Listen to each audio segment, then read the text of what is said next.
Right. There we go. I can't believe it. Where's the summer gone? Yeah. I mean, it's crazy to be, for me, obviously, it means kids starting school. Of course. Yeah. Right. Like the real summer is the school holiday summer, even for people who don't have kids. I feel like everything is oriented around the school holiday, you know, in terms of what events are happening and all that kind of thing. Exactly. My hero, CGP Grey, organizes his year around the academic year. And I think that like ending with the summer is quite a nice like reset, quite a nice big block of time. Although you could argue that winter also works quite well, but we're no longer in the Roman Empire where everything stops for 4 months for an enormous single month called winter. Yeah. So school holidays, my upcoming video, the video is called Obsidian for Students. I've timed it for back to school. Oh, wow. You're a real professional. I mean, I'm trying. Everyone says you've got to like get in on this. And every single year I miss Mental Health Day, even though all of my podcasts and half of my videos are about mental health. Yeah. Right?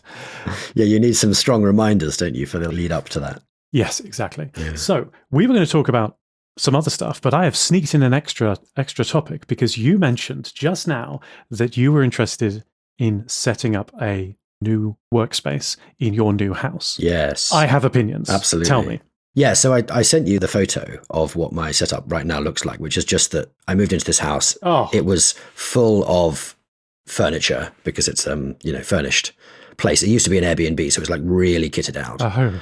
And I've already shipped out a couple of beds into a storage place, and I just haven't got around to like getting rid of this table because if I get rid of this table right now, I have nothing else to work on. But ultimately, I think I want this room to be available to be like a massive play place for the kids when I'm not working. So I kind of want a desk that is a work desk. Like, I think I've given up on the idea of having an actual dining table in this room, which is what this table is. Yeah. Gotcha. So I want a desk that is a work desk that I can kind of put away behind the door or something quite easily if I need to. Sure. But otherwise, when it comes out, it's like a proper workstation and I've got a proper chair. It's a little bit of an ADHD thing. It's also because of the life I had. I got very used to just working ad hoc wherever. Oh. So I never really designed a place to work. Right. That's where everyone starts. And now I'm really trying to improve that. So I have very little experience in this and I want to do it. I must tell the listener what I am seeing here, because this photo it looks like a nightmare. This is a dining table with like a flat top, that weird crisscrossed, very arty legs holding it up. That is not the worst part. The worst part are the dining chairs that are around it. They look very soft and comfortable. But these are hurting my back even to look at. These are making me very sad. I do appreciate the microphone boom arm that I bullied Robin into getting. So that's why that's working very nicely. Maybe we can put the photo in the show notes. Yeah. As long as you're happy with it. Like, you can blur whatever you fancy. But yeah, we can put it in the show notes. That sounds good. Am I seeing a Mac wireless keyboard in front of you? Yeah. Oh my God, we will return to that. No, I'm sorry. That particular thing I love. Like, I think our taste in keyboards is very different. Right. Great. I'm happy for you. It's obvious that Apple just struck gold 20 years ago on the perfect layout, and they've never needed to update it since. That's so lucky for them. What fits on a tiny laptop is also perfect on a big desktop. Yeah, let's keep the keyboard layout argument for a different topic, I think. I agree. However, behind the keyboard, there is a Mac laptop on a little stand, bringing it up slightly higher. That looks a bit better. And then there's a large screen off to the right. Yeah. This isn't the worst thing, but you, an internet professional, a programmer, someone who probably sits here for a lot of time, real nightmare. I'll tell you what made me so passionate about this sort of thing. There was a blog by Scott Hanselman called Brain Bites, Back and Buns, the Programmer's Priorities. He wrote this in October of 2011. And the TLDR is that if you are a programmer, that was his primary audience, but I think probably it applies to anyone who works with computers for a living, Brain Bites, Back and Buns, you should invest in all these things. You should not be afraid to like spend real good money on this. It's similar to spending on your health, which everyone would recommend, don't be afraid investing in your health as much as one can afford. Yeah. So the buns part is what you're sitting on. Don't be afraid to spend on your chair. The back was your bed, don't be afraid to buy a nice, comfortable bed with a good mattress that fits you. Oh, so that's actually the sleep bit. Because to me, sleep is the thing that you really should invest in. Like, I think I saw a quote which I completely agreed with. It was like, sleep is the solution to all problems, basically. Like, oh my God, I love that. I couldn't agree more. As someone who has both back problems and insomnia, I couldn't agree more. And I don't sleep great, but I've got it. I've worked it. I've got a bit better. No, I've seen your commit times. No, you don't sleep great. So back was like bed. Make sure you have a nice comfortable bed. Your back is very worth investing in. And then bites, he was saying, don't struggle with a slow, bad computer. Don't struggle with a bad screen that has bad reflections or isn't the right resolution for you. You're touching this thing all day, every day. Make it nice and ergonomic and make it fast. For programming, because that's what he was focusing on, we programmers, we make a little change in the editor and then look at the website or recompile the program and see what we've done. That loop of compiling or refreshing the browser and then making another tweak and then based on that feedback, doing it over and over and over again. If you can shave 1 second off that and it happens every 10 seconds, you've saved enormous amounts of time over the course of the day, just in very small increments. Yeah. I mean, I really wouldn't fast bites. I wouldn't limit this point to programmers. Like, I think with my parents, who are the furthest thing from programmers you can imagine. I don't know if you mind me sharing this, Tris, but you said your mum just did her first pull request. Oh my God. My mum, age 76. My mum is so far from doing her first age pull 76. Request. Mum did her first PR. I am so proud. She got it all wrong, but she's learning. Oh. Yeah, that is so cool. But anyway, I've had this big argument with them about how important it is for them to optimize their internet connection. They have a really bad internet connection and they have options, but they're just not focusing on it. And I think that they find daily life and the management of daily life really difficult. And if they just improved their internet connection, the amount of difference that would make to how easily they could manage daily life would be immense, even with them. I mean, obviously they don't use the internet to the extent that I do, but just like being able to WhatsApp the family, they're not doing it probably because it feels sluggish and so they put it off. The implications of having latency in your communication tech are just huge on everybody. Absolutely. You know what I mean? It affects everything, like just a slight delay in the web browser, a slight delay in reading messages. It's the same point. All those seconds add up to years of waiting. And I think, I'm not sure, I've forgotten if this is mentioned in the article or not. For me personally, worse than the waiting is the temptation to switch to a different tab while I'm waiting. Yeah. So if something takes 10 seconds to load, I'll tab over to something else and I could be there for half an hour, scrolling, getting distracted, whatever. Yeah. So that was bites. And the last one is brain. Scott recommends investing in your brain, your education, your sleep, buying and reading books, getting a mentor, stuff like that. I'll link the article in the show notes for everyone. I think it's absolutely true. It could be doing the research on the topic we're going to talk about. Right, absolutely. So I've described this horrific working space you've got.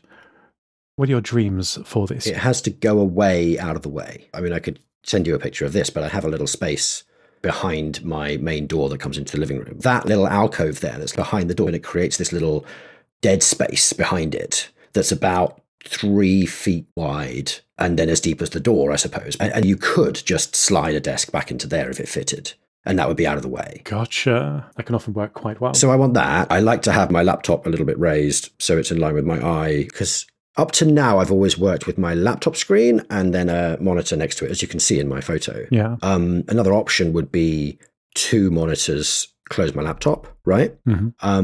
Which would be better because then I can have monitors of the same size. I don't think I need 3 per se. I kind of have 3 when I go into work.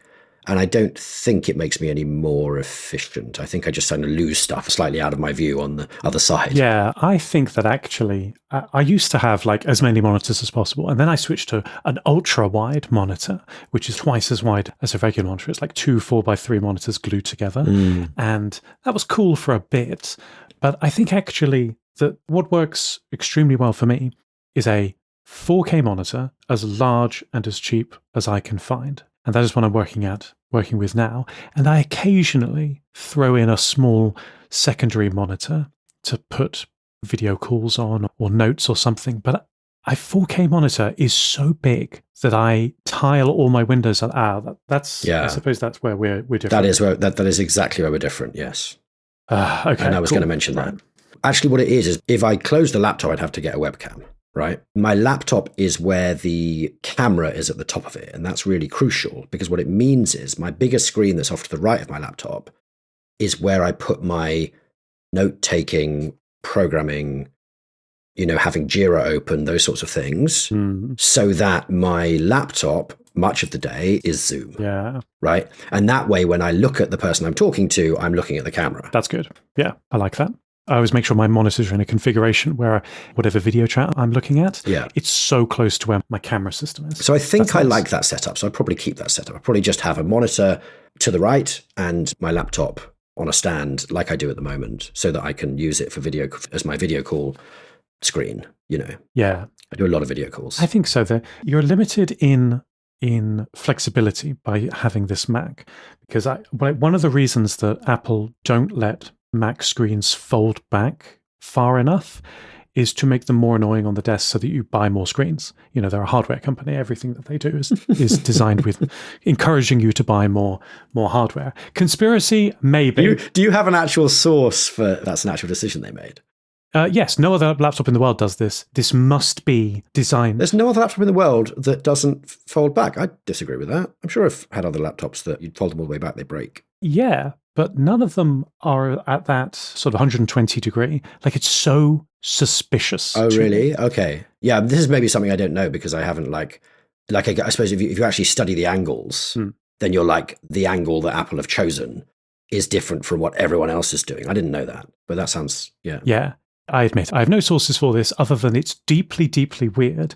And Apple are extremely good at aligning their business model to encouraging you to buy more hardware. Yeah. No, I mean, I completely agree with all of that. I just feel like we shouldn't make a conspiratorial accusation without evidence. But I do agree that they're exactly the company that would do it. Yes. There's no physical reason. It's a choice. Yeah. Yeah. So the reason I was sad about that is that nearly every other laptop in the world, that the screen can fold back much further. You can tilt that laptop up in a much more vertical position, and the screen can actually be way, way, way, way higher. And then you've also got a lot more desk space because your stand is much narrower. Yes. Yeah. Yes. If I have to work and I need a Mac, then obviously I'm limited to what Mac will do. But I'd love to get a frame. If it wasn't for work, I would love to get like a framework laptop. And then that could probably, do what you're saying and go more vertical. Oh, my framework is arriving tomorrow. Yeah. I got a framework 12. As soon as they announced it, I was like, oh, okay, great. This is a nice, inexpensive way for me to get into the framework ecosystem. I broke my laptop a little bit when I went to Rust Week in the Netherlands. I just threw it loosely in my bag. And I guess I was smashing my bag around. So I slightly cracked the screen. And I was like, oh, that's not going to get better over time. Yeah. And it was about time for me to upgrade. I do like the framework. Macs are fine. We're all working inside of web browsers and text editors anyway, so it's most of our time is pretty similar. Yeah, totally. I'm very fortunate to have a pretty modern and powerful Mac, so I'm very happy with it in general. Right. Yeah. Yes, that's the bytes thing. Yes, exactly. I'm on record at raging against Apple. I think the video I made 2 years ago was the unreasonable effectiveness of Linux workstations. And on that video, I received so many comments, I had to declare bankruptcy on replying to all of them. Up until that video, 2 years into my video career, I had answered and replied to every single comment on every single video. This video broke me because the reaction was so strong. Yeah, this one people had opinions. It was 50-50. Half the people were like, oh my God, finally, yes, this why is everyone so possessed by Apple's fixation of having everything being metal and, the various things. But Apple have an army of advocates. Oh, yes. The other half of people were very upset with me. And, they might be. I was insulting their religion. Yeah. You absolutely are. I was having a fun conversation, little sidebar that we might remove. Yeah. I was having a fun conversation with somebody where I decided that my religion is actually panpsychism, which I'd love to talk about at some point. Is what? Is panpsychism. Panpsychism. Anyway, don't worry. We'll talk about it. It's a completely different, it's a whole departure, an entire departure. It's not a segue. All right. I'm going to look that up and we'll talk about it later. Yeah. So, brain back, buns and bytes, chair, table, that sort of thing. So I've got some like fundamental suggestions for you for whatever you do with a folding desk or whatever. The first one is make sure everything is up off the desk. That's just a really good rule of thumb. Like monitors, put them up on a stand, clamp them up in a monitor stand that clamps to the table, an arm that goes up, and then it clamps into the visor stand at the back of the monitor. That way you can get them at the exact height you want, and you free all of the space under them. They cost 19 quid. It's a no-brainer. Yeah, I'm covered on that. And secondly, I would have said that large screen should be in the center, and the small screen that you use for video should be off to the side. Yeah, that would be a good idea. Like, I think that basically, I feel like the monitor is the more effective place for me to work, and I find myself working on the laptop screen, and I feel like I should be working on the monitor, and that's probably for exactly the reason you describe, that I should just put it to the left and put the monitor in the middle, and then I would naturally be doing everything on the monitor, which is the better place to do it anyway. Yeah, for sure. But I suppose it then means that the reason it's in the middle is because I'm thinking for video calls I want to be square on. Well, I am not square on video calls. I have my monitor in the center and my camera and small monitor. I put the video on off to the side.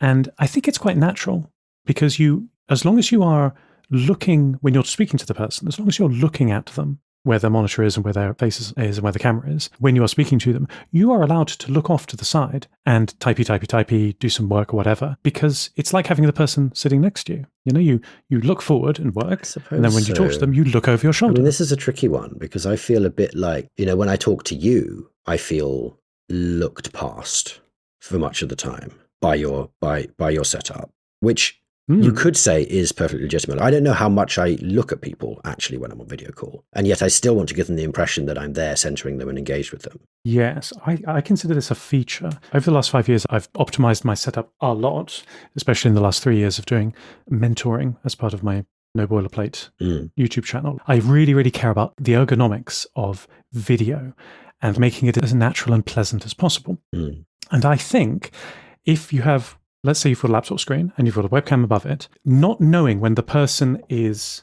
looking at me or looking at something else is no good. Like I would actually prefer... You wouldn't not know. Like, if I am looking at my other monitor, you're going to see that I'm looking at my other monitor, for sure. But it's just like, with the setup I have, I feel like it's more like 50-50, where if I put it on the left, it might be like 80-20. Why would that have changed? Because when I'm not actively looking at anything on my screen, because what I'm doing is in my head and talking, like I'm thinking about what I'm saying, and I naturally just look straight ahead.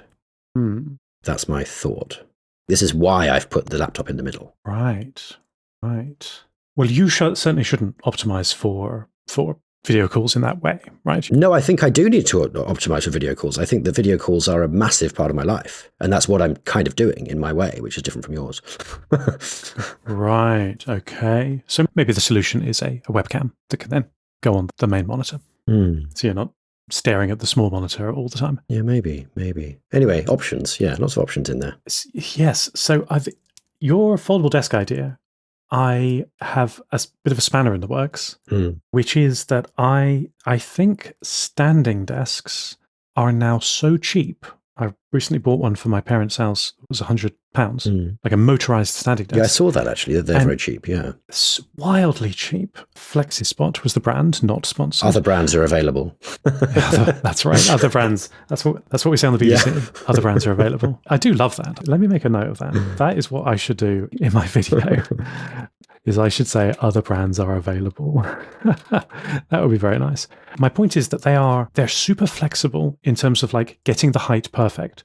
Like your monitors are so close down because you can't change the height of either your chair or your desk. And changing if you've got a nice office chair that had like a pneumatic raise lower mechanism, you could get that a little bit better. Yes. But being able to control both of them, you can get it perfect. No, I completely agree. And when I was looking into desks, I was looking at this, and I also was thinking that these motorized standing desks are cheap enough that I don't see why I wouldn't get one. And so I suppose that then leads me to think, because all the ones I've experienced are quite large, but I guess that's because I mostly experienced them at work. At work, we have motorized standing desks, but they're huge. And so I was just trying to look at how small they could be, because like I said, I don't need it to fold away. So if I just got a small one, and because the space on it was so well optimized by the vertical laptop and all the other stuff you're talking about, Although that doesn't work with my Mac, though, does it? But anyway, I still feel I could probably tuck it away quite well. If I had well-optimized space on there, I don't need it to be big at all, and then it can just wheel away into behind the door, you know? Yeah, absolutely. Like you get the smallest ones are just tiny. How big is this? Less than 2 meters across, 80 centimeters deep. Like you can get it them needs really, to be really a lot less than 2 meters. 2 meters would not go anywhere near, but fit behind my door. We're talking about 1 meter, maybe less than 1 meter. I'm not quite sure. Yeah, here we go. So desktop size. Basically, I think if I got a 90 centimeter wide desk or less, then that probably works. Oh, sure. You could definitely do that. I mean, they've got all kinds of options. Like you just choose the one you want. You can even do, which is what I did. You can buy the frame, which is just the legs and the mechanism, and bring your own desktop. So you buy, and the frames go down really small, like well below the 90 centimeter minimum. You might be able to buy it out of the box. And you just go onto eBay or find a place that sells wood at a specific size. I got mine on eBay 5 years ago, and they'll just cut it to your exact size. And then you just screw it into the top and you're off to the races. But I see what you mean. Is the reason for that because only up to a point, but you can put a significant different range of desktops on the same frame because you can go quite significantly overlapping the edges of where your frame ends. Exactly. Right. Yeah. Anything you want. Like that's the ultimate customization that perhaps you should go for. Yeah. That's a good point. Yeah. So I can fit it into like exactly the width of the space behind my door, for example. And you can choose the exact color that matches the decoration that you've got. Yeah. You know, light wood, dark wood, or what have you. Yeah. Well, the coloring in this room is nice. Anyway. It's a bit Airbnb. I agree. Yes. I find stand desks have been a miracle for me. They basically stopped me getting the lower back injuries that my whole career has been plagued with. The big risk that programmers get is when you sit all day and then you go home and you very often sit all evening playing video games or whatever, you're sitting the whole time. And I just kept getting lower back injuries. The primary solution is I should have been doing exercise. I should have had a sport, I should have been going to the gym or what have you.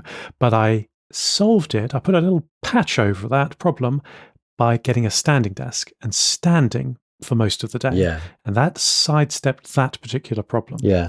I should make it clear to our listeners, you should definitely choose exercise and not this, but maybe both. Well, I mean, if you are working at a computer all day, regardless of whether you have other coping mechanisms, right? Like that is still something that's gonna impact on your frame, your body. And so, you want it to be ergonomic.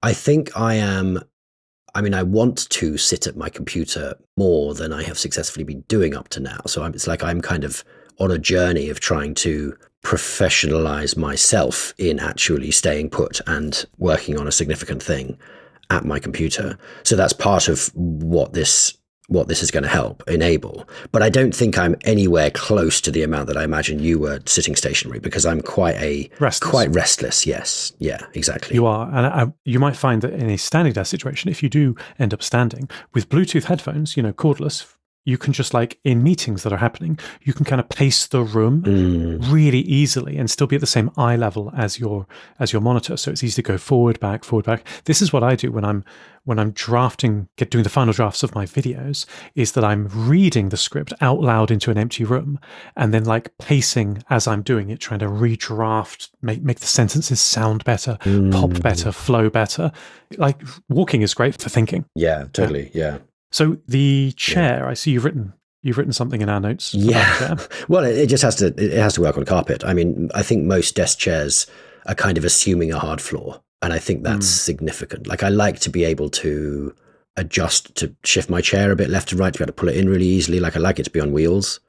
But I needed to be able to do that on carpet. But I Googled that a little bit, and it's not that hard, because I think you just buy the ones that have the slightly bigger wheels, and then it's kind of fine. That's what I read when I was looking into it. Right. Probably, yeah. But there might be an even more flexible option. You can buy carpet protectors, which is like a square of plastic, hard clear plastic that you just put down right under where you would be sitting. So I've tried that before, and I think I could experiment with it, but I think I'd rather just have a chair that just rolls over carpet, all right?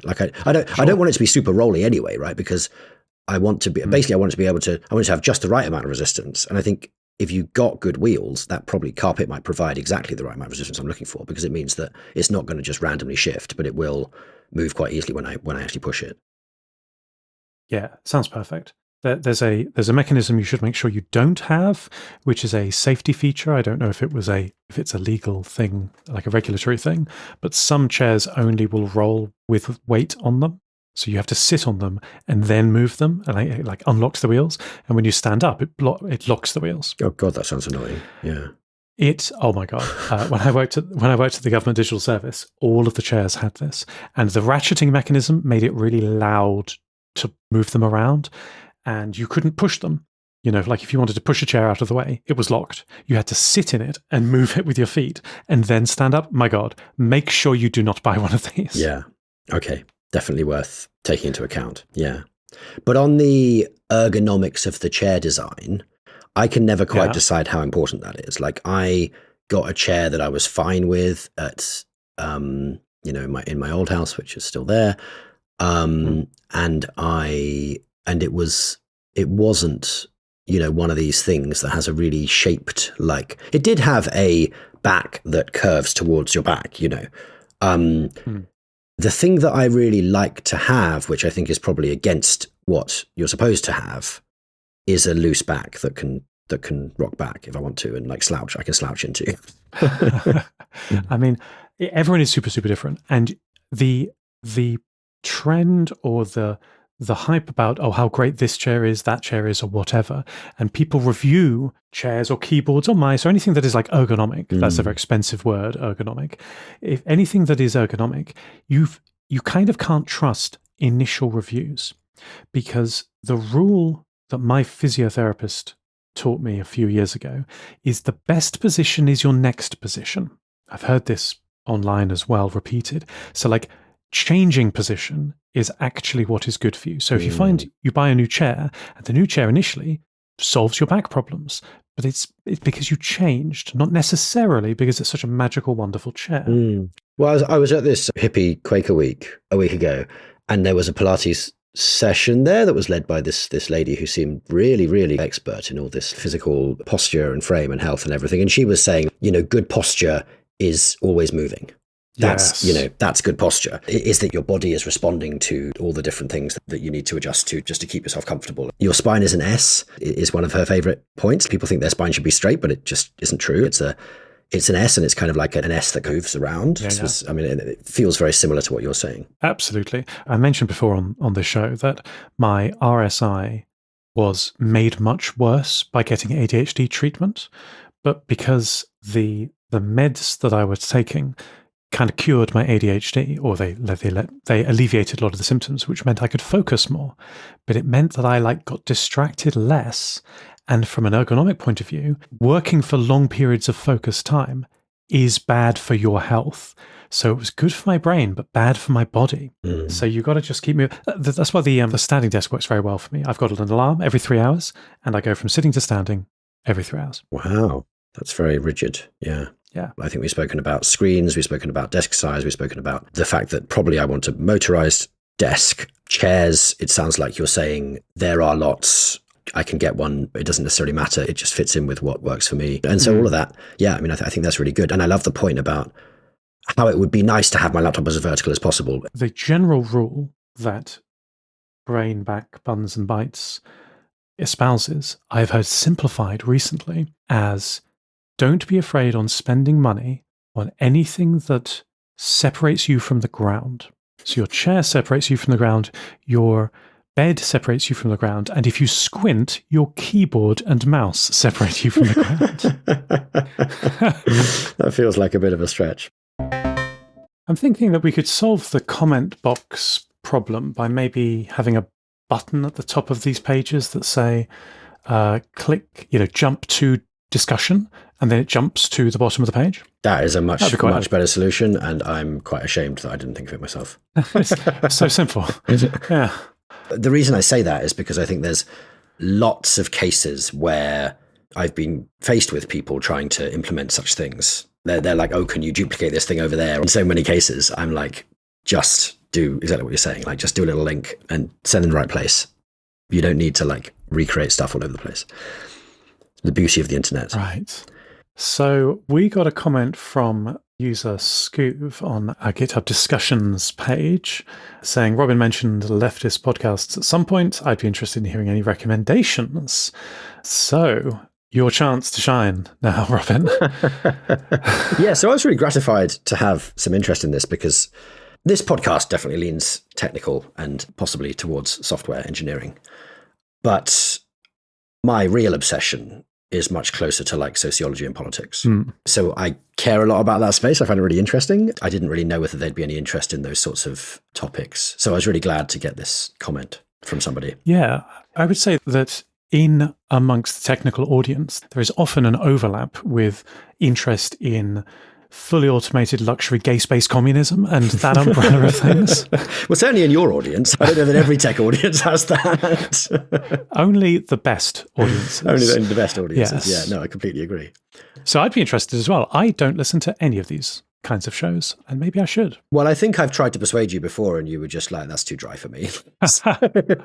Yeah, that's true. And I appreciate that. Like, they are dry. Like, some of these recommendations here are very dry. So you really have to be into it. Actually, I do listen to one. I listen to Some More News. Oh, right. Okay, good. Katie Johnson's amusing show. But it's all about America and like doesn't have much impact on my exact world. Perhaps should be more targeted, more focused content I could consume that's more relevant to me. Ah, right. Well, that's a big feature of my interest, I suppose. Like, first of all, I'm very interested in Americana, I think. There's a reason for that, which is, I suppose, in one sense, I'm a very high-level thinker. I want to find global or possibly even universal patterns that describe or improve the entirety of human society, right?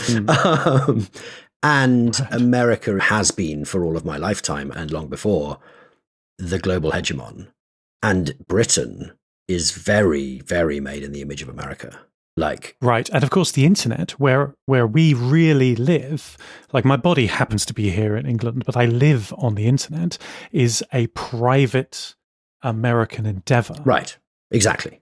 That's probably the piece. Yeah. Thanks for pointing that out. I think that is a huge part of the link, is that I'm really interested in, I've got that intersection between geopolitics and technology is all American. Like, at least particularly when I was, you could say, coming of age, when I was a teen and early 20s at uni and stuff, the whole technology space was just incredibly American dominated, right? It was like any other country was just an afterthought. Yes, of course. The legacy of the internet comes straight out of literally an American defense situation. Yeah, even though Tim Berners-Lee is British. But that's true. Yeah, we got that. Yeah. I played his piano, by the way, at Southampton University. He's got a piano outside his office. So oh my God. Wow. That's quite a story. Oh, awesome. Well, that's the whole story. Yeah, but what he was actually doing at the time with the internet was in America. But yeah, that's why there's a lot of Americanness in my list of podcasts. It does not particularly focus on UK politics, but I actually would love to find as rich, like, I don't know if it's me or if I just haven't found it or if they don't exist. Because to me, much of the people who are interested in doing heterodox, challenging, political, are American-centric endeavors. Right. I don't think I know what heterodox means. Right. So heterodox is, so you know what orthodox means? Kind of, but maybe only in a religious sense. Okay. So, well, orthodox, I mean, obviously it's very religious, but it really means according to a single authority, right? Gotcha. And therefore, by contrast, heterodox means from multiple places, but also with a little bit of a sort of pejorative in there. Like, it starts with the same two letters as heretic, and I feel like there's some right. of that in it. Maybe like a lot of like too many cooks. Maybe, you know, like where's the truth? No, just that they're not. Yeah, they're like upstarts. Right. They shouldn't be. So I encountered it first in economics. So you have orthodox economics and you have heterodox economic theory, and heterodox economic theory is never going to be represented by the BBC, by the IMF, the International Monetary Fund. Yeah, right, exactly. The World Bank, the Bank of England. They have started to take in some of what were heterodox ideas, but they do it very slowly. And the heterodox economists are very much kept out of the conversation until there's just no way to hold it back anymore. You know? Right. So that's what heterodox means. It means these theories that are forbidden, sort of, if that makes sense. Cool. I mean, sounds good to me. Like heretic. You had me at heretic, honestly. But like I say, you can argue about the extent to which they do it successfully, but America's always had the First Amendment, and that's a very deep part of their identity, right? The First Amendment being the one that protects free speech. So they've had as like a core part of their identity this idea that free speech has to be protected. And that leads to, I think, there being a lot more places in America where people are creating a challenging perspective. Like they feel that they have license to do that. And I think Britain particularly is quite cautious on that sort of thing. So it's hard to find well-known British perspectives that are really challenging, I think. Okay. Anyway, the list. Right. So as the commenter, as Scoov commented only hours after having sent their first comment, they said, "Oh, I found Robin's blog post. Never mind," which is a blog post that I had written on the 4th of November 2023, quite a long time ago, called My Favorite Leftist Economics and Tech Podcasts. And it recommends a bunch of things. But the podcast world moves quite fast. And I definitely think it's due an update. So I did put a little bit of an update in a reply to that comment, which is mostly what I'm just going to say now. So, so you don't have to go and read it. At the time, this quite significantly centers around the Intercept, which I would say has changed. So the Intercept, is his name Pierre Omidyar or something? Basically, one of the eBay billionaires decided that he wanted to create a media platform that had a lot of funding and therefore was free from other corporate pressure, and he gave it a lot of freedom, and it was called the Intercept. And the Intercept is explicitly anti-imperialist, is the first thing. Anything that was about challenging American power, they would be doing.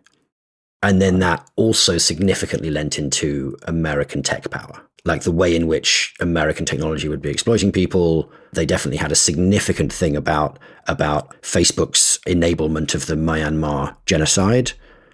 One of the founding people who has since gone rather sideways is Glenn Greenwald, who was central to all the Snowden coverage with The Guardian. So that was before The Intercept. He did all that with The Guardian, and then he went and founded The Intercept with Jeremy Scahill, and then he sort of went a little bit off the rails. He started being very involved with Fox News because at the time he was like, I want to go and give my message to the place where people really need to hear it, which I'm a little sympathetic to as a theory, but then he absolutely allowed himself and his message to be morphed into the platform that he was now very significantly platformed in. Right. Yeah, they're not going to let you say things that aren't along the lines that Murdoch wants to. I don't want to let him off the hook to that extent because there are definitely significant opinions he has that are very illiberal. Who is it that has a really good piece on that? So I'm really interested in like journalists and journalism and like how you communicate the truth and how you argue about all that kind of stuff. And I'm going to have to look it up afterwards. That's really annoying. But anyway, this guy is just fantastic, and he has his own platform, and he's solidly left wing, as in like really well researched. And he did a piece on why Glenn Greenwald's argument that he is the true sort of protector of human rights while also supporting the police and these other weird things that he got into is bullshit, basically. Like he isn't that champion. It was a really, really good piece. It's very thorough and very convincing. If anyone's interested in the Glenn Greenwald story, which they might be, like, I think it's actually really important to do those things because I think I was one of them. Glenn Greenwald had a massive fan base, and I think he probably took a lot of people with him as he drifted rightwards. Right. Yeah. So that's really fascinating. So the Intercept, a great platform, probably still is a great platform. I don't want to say it's not, but Glenn Greenwald left, and then for reasons that I am not 100% sure of, and it's a little bit amicable, but Jeremy Scahill, who used to run the Intercepted podcast, and Ryan Grimm, who used to run the Deconstructed podcast, who are both great, they went off and started Dropsite News. And Dropsite News and the Intercept clearly collaborated, or I think still do collaborate to a significant degree, but they're very clearly creating separation from the Intercept. And I think Dropsite News is now the more powerful platform that the Intercept used to be. So that's significant change. And cool. And then the things that are missing from my blog post, because I've got, in the blog post, I've got like Macrodose, which is actually UK based. That's a UK based economics podcast. I think economics and politics, there needs to be a name. Is there a word that I'm missing that like means economics and politics? Because the two things are so very, very related all of the time, and everybody knows this, but there needs to be a combined term. Yeah, I don't know it if there is one. I bet there is. Deconstructed is the podcast you recommended to me like a year or two ago, wasn't it? Probably, yeah. Yeah. And I think you listened to it and you were like, this is too dry. I can't. Yeah. Too American. It was. Yes, it was. I gave it a go. I gave it a go. I mean, that's entirely fair enough. Like I said, this is a very heavy way of listening. It's just my sort of obsession. I've got my obsession, so therefore I can take the density of it, but it is dense.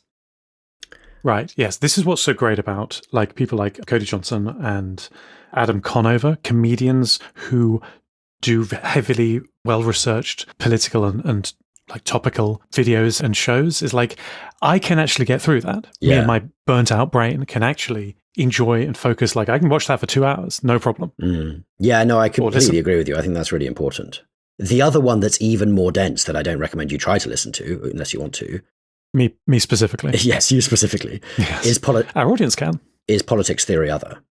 So I think this is also UK based. I think Alex Doherty is British. It's a UK based podcast, but it's definitely nowhere near limited to, and probably doesn't even touch on all that much, like specifically British politics.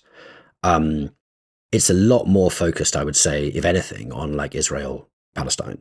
But PTO is really thorough, and I don't know where they get their sources from, because I want to have access to all the stuff that, like Richard Seymour, who's a significant guest on the show, seems to just know immediately about the latest developments in leftist theory on current developments. And just I don't know how he does it, but it's really fascinating. So if you're a proper geek on all this stuff, then I really recommend Politics Theory Other. Great. Macrodose was really good for explaining economics. It is half UK based, I would say, and half more international, but it's really good at summarizing that stuff. It can be quite short. It's not comedy. No. So that's still true. And then I've got some more news, which you mentioned in the list, but the thing that I did never even put in this list, which I should have, I think I was probably even interested in it at the time, is, as you said, Factually, which is Adam Conover's podcast or video YouTube channel. And I like Factually. Factually is really great. Like Factually, what I love about Factually is, like you say, the way that he does it is so high energy and fun, like he's trying to argue with people, and it doesn't seem really serious, right? And yet, most of the time, the experts he's bringing on and the topics he's covering are like really, really quite central and insightful and potentially transformational, I think. Yeah. So I'm really impressed by Factually. Same. In that way, because he doesn't, his whole persona is as a sort of not that serious person, sort of, because he's a comedian and he's but I think it is seriously good stuff. I think it is. I've liked Adam Conover since he worked at College Humor, and like his main show, like his breakout show was Adam Ruins Everything. It really resonated with me because it's such an autistic coded show. It's like, oh, you don't know this exact framework of how the world works. Let me give you all the information and then you're sure to understand it and think that everything is fine. And of course, just explaining something to somebody doesn't make them fine with it or happy with it.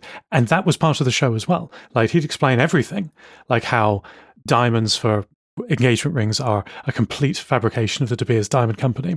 And like at the end of the episode, he'd be like, so you're not going to get a diamond wedding ring now, are you? And the people would be like, no, now we're just sad about it and are going to do it. And if there was ever an autistic summary, it would be that. I mean, that is so true. I love the point. Like, to me, if you're like a progressive political actor, this is such an important point about strategy that you can't go around being moralistic about everything to everybody all the time, because everybody is trapped in the system. You can't tell them to just not use it. If you try and do that, you're fucked as a movement, because everybody's going to abandon you because they have to use the system. And if you make them feel too bad about it, they're just going to hate you because they have no choice but to use the system. So you have to then turn your criticism away from them onto root causes, right? And allow them to give them entire license to use the system as long as they're fighting the system at the same time, right? Yeah. Yeah. We all understand that we shouldn't run our lives on the 5 internet companies that control all of our lives. But we are so ingrained with society which expects that, all the way up to governmental level, that it's not a moral failing to do that. It is just life. Yeah, absolutely. Yeah. And the important thing is to be on the right side of the politics, as far as I'm concerned. Yes, of course. I have just subscribed to Factually. Thank you for reminding me that exists. I've listened to occasional episodes, but I should just subscribe because I always enjoy them. Yeah. I've got a question that I've written in our notes here. Yeah. Is there a European-focused podcast show? I'd like something that is what is happening in European politics, because I want to know more about that. This small island with a weird king that we live on, it is a bit depressing and weird, but the broader European landscape, the broader European landscape, is so interesting. Yeah. I'd be fascinated by that. I would love to know if anybody in our audience has any suggestions for that, I'd love to hear them. I would say the 2 UK ones in my recommendations, Politics Theory Other and Macrodose, definitely give me some of that. They definitely comment on European positions and developments in Europe. And there used to be a show called, that I'm surprised wasn't in my list at this time, because it probably existed at the time I wrote this blog post, it doesn't anymore, that was called Talking Politics. And that was with a couple of professors from Cambridge, maybe. They would also comment on European politics, and that was quite interesting. And it was from there I got this. There was a topic I was very interested in, which I think I'm still very interested in, which was really about the way that the European Central Bank, at some point, there was this presentation I gave, I think at work, I think at Canonical, just for fun. Cool. Well, I called it Europe Blows Up, which they might have used as a phrase in their podcast. And the point of the podcast was that there is a sort of spending crisis in many, many European countries. To solve it would require those countries to be able to create their own money with a sovereign bank like Britain can. But they can't. And the European Central Bank is not going to give them the money that they need. And that's going to lead to a huge political sort of stalemate. There's going to have some kind of resolution. And it will be hugely impactful for Europe. And it was really, really interesting. And I haven't really stayed on it since then, because I don't have that much European coverage and political coverage in my feed. Yeah, perhaps. If you do know, dear listener, please go to decapsulate.com, click on this episode, and there is a comment box at the bottom of the page. You can click skip to discussion. Do tell us. Or if there's more in-depth conversation, we use the GitHub discussions on the Decapsulate repo. Yeah. That should be there. But while we have been talking, I've updated, and we now have that skip to discussion. Yeah. I think. So there are a couple of things in here that are tech focused, because I did promise some tech, and I haven't really talked about tech at all yet. Tech Policy Press is pretty good. It's the closest you can get to a politics theory of tech, I think. So they have some pretty interesting topics. Cool. Then Eat, Sleep, Work, Repeat is not at all political, really. Half of it's probably tech specific, and half of it's probably not. But it's about, running a team and honoring people and making sure that everyone has good morale and that kind of thing, which I like. There is things like Tech Dirt, which is pretty interesting. Uh-huh. I think On the Media was the last suggestion, but that's very, very if you're into journalism in America and leftivism, it's got better actually. On the Media has got stronger, and it's become particularly relevant because there is an attack on left-wing media in the US by Trump. From my view, it seems like On the Media has taken up the mantle a little bit of being an ideological center for trying to defend the concept of free speech in terms of, progressive journalism against the Trump administration. Wow. So I recommend that too. Amazing. And then I'll hand over to you. Right. I'm afraid I don't have leftist podcast recommendations, but I do have podcast recommendations that I think will work with our audience. Just 3. I'll start with the podcast that inspired Decapsulate, which is Cortex, relay.fm/Cortex. It's CGP Grey, big YouTube hero of mine, and Mike Hurley, huge podcaster, another hero of mine, talking about their creative process, what they're doing in their own creative projects and so forth. If you like this show, it started off with the initial ideas were oh, I'd love to do something like that. So I'm sure our listeners would love that. Secondly, my friend Amos from Faster Than Lime, a fellow Rust and technical YouTuber, started a podcast last year called Self-Directed Research, which is sdr-podcast.com. It's Amos and a friend James talking about what they've been up to, usually Rust embedded web servers, stuff like that. It's extremely programming heavy, which will work fantastically for some of our audience and not at all for the others. You'll know if you are. Really, really good. A very tight, short, they sort of give presentations to each other. The slides are in each of their episodes shown. It's a very interesting format. And the last one is WB WB40, which is wb40podcast.com. It's a web tech creative focused discussion podcast. My friend Lisa is a co-host, and she invited me to be a guest. I've not yet recorded. We were supposed to record yesterday, but due to sickness, we had to postpone. So you'll eventually be able to hear me on an episode of WB40. That's my 3. Wow. Yes. The rest of what I listen to is, perhaps I'll put some fiction recommendations in the show notes, but I won't go into it in this segment. I think that sounds like a good idea.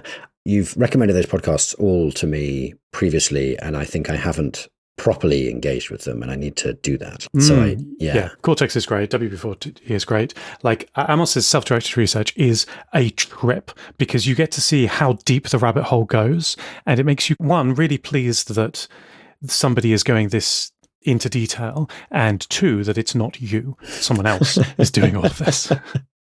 Yeah, absolutely. I'm going to demo to you, Robin, how I make a video in Obsidian. Would you give an overview for our listeners of what you're seeing? I am seeing a title at the top of your document that says Obsidian for Students. And on the left of that, you've got the outline of the headings in that document. You've got it. My process for writing a video is to not start with slides and so forth, but to start here. I've just got a markdown document with some headings and some text. Headings and text, headings and text. I'm scrolling all the way through it. Occasional mermaid diagram. Love a mermaid diagram. Love a mermaid diagram. I've been really meaning to get really good at mermaid. I don't really use them, and I absolutely love the idea. And so many things support mermaid, and I really feel like I should just do the basic learning to just be able to write one on the fly really easily. Absolutely. The killer feature of mermaid is it stops you wasting time. Yeah. Mermaid, for our listeners who don't know, is a simple text format that you can make ASCII diagrams with boxes and lines, flowcharts or Gantt charts or a few other options like common diagrams that you just write in text, and then Mermaid will convert that into an image. What you can't do is choose where everything is. If you've got a flowchart that has a box and then you point the arrow to the second box, you can choose whether or not they're flowing from top to bottom or left to right, but you can't do anything else. You can't click and drag stuff. Like if you're traditional drag and drop tools, you're like drawing boxes, drawing lines, that sort of thing. If you're really lucky, that the arrows might snap to the boxes and shapes that you're working with. They might help you a little there. And then when you move things around, that might keep them joined. But there's so much fussing. Yeah. There's so much like moving it 1 pixel to the left, 1 pixel to the right. Are they lined up? I was wasting so much time. For corporate use, for your job, Mermaid is definitely not going to be acceptable for all use cases. You say if you're very lucky, they'll snap. I think nowadays we're actually in a world where there are loads and loads of these tools that have realized that you're likely to want a box and then an arrow to another box. And so they base their whole interface around that concept. But you're absolutely right that you are designing the layout of the thing to an extent that you don't do with Mermaid. Like Draw.io, Lucid. Yes. You Lucid charts, Miro, which I think maybe is Miro. That I always, yeah, I've been told it many times and I just can't learn it. I just don't know how to pronounce it. I think it's because to me it sounds very like Milo, which most people won't be aware of probably because it's a chocolate drink mostly in Southeast Asia. Oh, I'm not aware of it. Cool. To me, it's almost Milo, which is probably why I call it Miro. Right. So those tools are great, and you're right. You'd want them if you are presenting to a client, especially. You might want the perfect layout, pixel perfect colors, the branding, but I don't in my notes. Even in my videos, the value I get out of a mermaid diagram is that it renders everywhere, including on GitHub and on my Digital Garden website, NAMTAO.com, renders there. And it's not fussy, or rather, it is fuss resistant. I can't be precious about exactly moving things around because it's just no option. This box connects to that box and it will render in a reasonable way. And you can't change where those boxes are in relation to each other. It'll flow with a simple algorithm. If you don't like it, tough luck, get back to work. Stop yak shaving. That's what I like about it. So I've got a load of mermaid diagrams here in my slides in this Obsidian for Students script.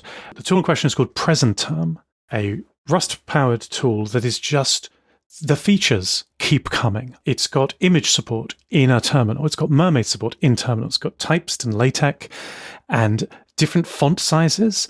Like you see here, right? So this isn't an Obsidian plugin per se. It is not. It is a Markdown-based presentation tool. I really thought that you would be presenting your slides. I thought you were using like the slides plugin or something, and you'd be presenting them through something like that. Yeah, up until 5 videos ago, I used the Slides Extended plugin, which is a fork of Advanced Slides, which is an improvement on the built-in slides feature of Obsidian. Right. Really, really good. But I needed both more features and less features. Yeah, sure. The built-in Obsidian slides and Slides Extended, which improves it, gives you a bit more tweaking options and some quality of life features, is based on reveal.js. So it's an HTML JavaScript system, and it allows you to just write in some nice, simple Markdown in Obsidian with some horizontal rules to delineate different slides. And that's what I did. If you go to github.com/oatman/noboilerplate, in the scripts directory, you will see all of my previous slides. They're all like that. But this plugin, this tool, Presenterm, is slightly better for a few subtle reasons. I would say that most people should probably just use the built-in slides, but people who talk about programming and might want to show code on their presentations might consider Presenterm. Because it's got some really good features, like it can execute your code or syntax check your code, so that if you make mistakes, your presentation breaks. And that was extremely important for me as a Rust programming educator, because in my early videos, I made mistakes all the time. Copy and paste mistakes, like typos. Like if you're just showing a blob of text that happens to be code, it's very easy for that to be wrong, and you'll never know. Yeah. And it happens all the time. Like I remember so many times you'll see slides and they will have code mistakes in them. And the problem is that like often that is the only reference you have for how to solve the specific problem they were talking about in the slide. So then you try and copy it, it doesn't work. And now you don't know why it doesn't work because it's not like a full set of documentation. It's just, Right. Yes, exactly. Yeah. That's another nice thing about having Markdown as your slides format, is that this document we're looking at here, Obsidian for Students, will eventually publish onto my Digital Garden website, NAMTAO.com, in exactly the same format. And that's another thing that Presenterm works very nicely with. And this is actually better than the built-in Obsidian slides, because built-in Obsidian slides uses horizontal rules to delineate their different slides. Right. And when I push this code up to NAMTAO.com, you see those horizontal rules in the page. Yeah. Whereas here we've got HTML comments for control flow. Yeah. And they don't show on the site. So you get to use the same document in multiple different ways. Yeah. Yes. Yes. It's extremely, extremely nice. We've got image support. It's marvelous. This is how I love to do my slides. Text is the most important thing in all of my projects. Yeah. The flow, the story, that is vital. Yeah. I'm very text-based. And the reason I need to learn Mermaid is because I feel like I can see other people at work like being more powerful, because I'll write like a very authoritative argument about a thing, but it's several paragraphs, and the number of people I get to read those paragraphs is diminishing. So if someone else can make a diagram, in a sense, that's more powerful. So I need to learn to diagram better. I'm very text first in exactly the way you are. Nice. And slides are an example. You do the same thing. You take a text first approach and you turn it into a powerful presentation rather than just a document that is a bit dense. Right, exactly. That's the secret, I think, with my videos, is that they are podcasts that have a slideshow. Yeah. Yes. I've got at the top of this document 4 dates in the YAML front matter: scheduled, written, published, and due. Scheduled when I start working on the project, written when it needs to have been written by, published when it's published to patrons, and due when it's actually live on the public site or on YouTube. And this is the same across all of my podcast video projects, including this one. Yeah. Yes, exactly.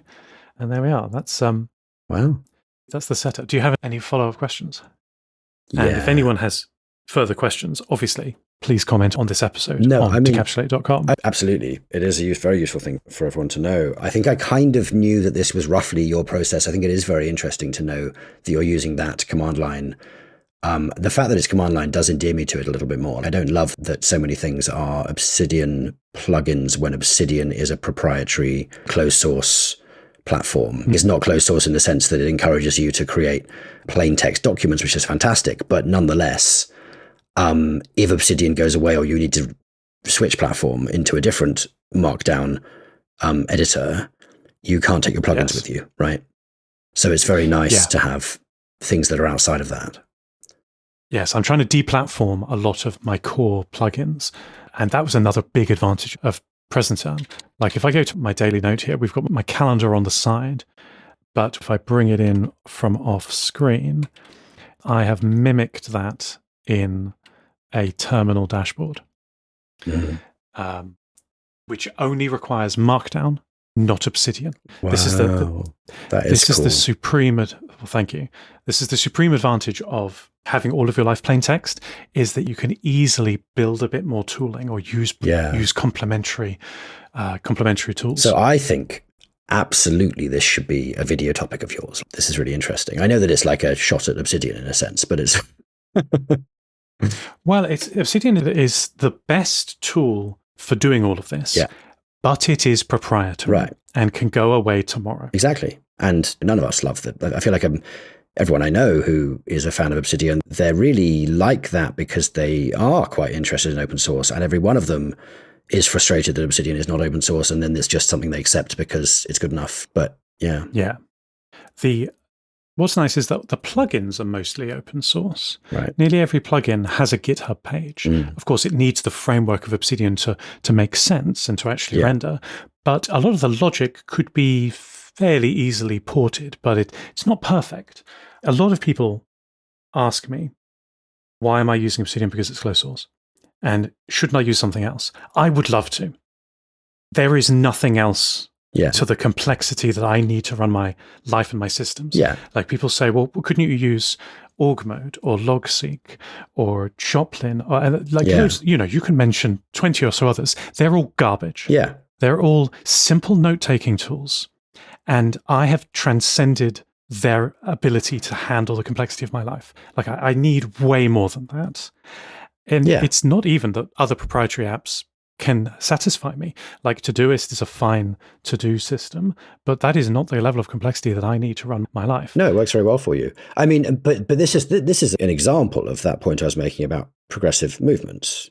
Like, I'm not telling you don't use Obsidian, but I think it is fascinating for you to explain the ways you've discovered that you can inoculate yourself in places against the centralization of Obsidian, right? Because that is that's then the political movement, I would describe it as, of building resiliency and extracting from this centralized system, which we nonetheless have to work with. And similarly, I think it's in the open source world, I think it's very, very unhelpful for people to try and tell everybody they should be using like the GIMP instead of Photoshop. Like that is a crazy argument. It sucks compared to Photoshop. Like it's so bad. I mean, I'm sorry if I offend some of our audience, but like, I use it every day. It's my primary image editor, and it sucks compared to Photoshop. Yeah, right. Don't go around and tell people they should use the GIMP. Go around and figure out why it is the GIMP is so much worse, and take that seriously, and don't just deny it and pretend that it's not true, and then figure out how you can improve things. Yes.